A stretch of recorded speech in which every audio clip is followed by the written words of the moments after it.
Lakshmi barrage అంబడిపల్లి. ఇక్కడ దాకానే stop. ఎవరైనా రావడానికి ఇబ్బంది ఉంటుంది. ఎవరన్నా కార్లలో వస్తే మాత్రం ఇక్కడ దాకానే అవకాశం ఉంటుంది, అటు ముందు పోవడానికి ఉండదు.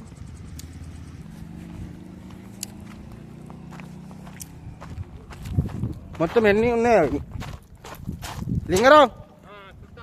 ఇట్లా చూడు ఎంత లోతున్నదో.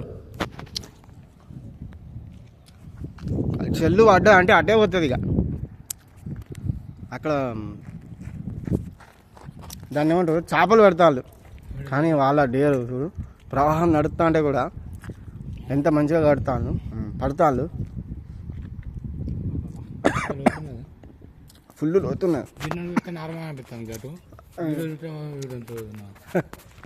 ఇదే ఇంత లోతున్నది, అడుగు ఇంకా ఉంటుంది. ఓన్లీ చూడడానికి మాత్రమే అవకాశం కల్పిస్తున్నారు. వెహికల్స్ మాత్రం పోనీయరు. అంటే ఒకప్పుడు బ్రిడ్జి ఉండే కావచ్చు లింగారు అక్కడ కదా. తెగిపోయింది చూడు కట్ట. అటు కనిపిస్తలేదు ఆ బ్రిడ్జ్, చిన్నపాటి బ్రిడ్జ్ కనిపిస్తుంది. ఇక్కడ కేసీఆర్ సార్ హోమం చేసిళ్ళు ఇదే ప్లేస్లో. ఈ గోదావరి దాటినాక మనకు మహారాష్ట్రకు సంబంధించిన విలేజ్ పోచంపల్లి. అక్కడ జాలర్లు చేపలు పడతాళ్ళు. వీక్షకులు చూడడానికి వచ్చిళ్ళు. అవి చూడు అక్కడ 2 గుడిసెలు కనిపిస్తానే. ఎంత ప్రశాంతంగా ఉంటుంది కావచ్చు అక్కడ ఉంటే. భయం ఏముంటుంది చెప్పు, కొట్టుకుపోతామన్నా.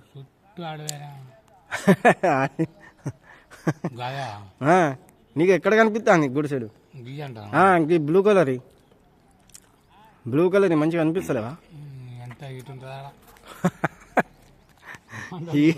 హీట్ ఉంటాయి కానీ వాటర్ ఎంత మంచిగా ఉంటాయి అసలు. మనం వాటర్ అనిపిస్తుంది వాళ్ళు రోజు ఉండటానికి ఏముంటుంది చెప్పు, చూసి వెళ్ళేదానికి ఓకే అనిపిస్తుంది. జనరల్గా అనిపిస్తుంది, వాళ్ళకి పెద్దగా ఏం అనిపించదు కదా.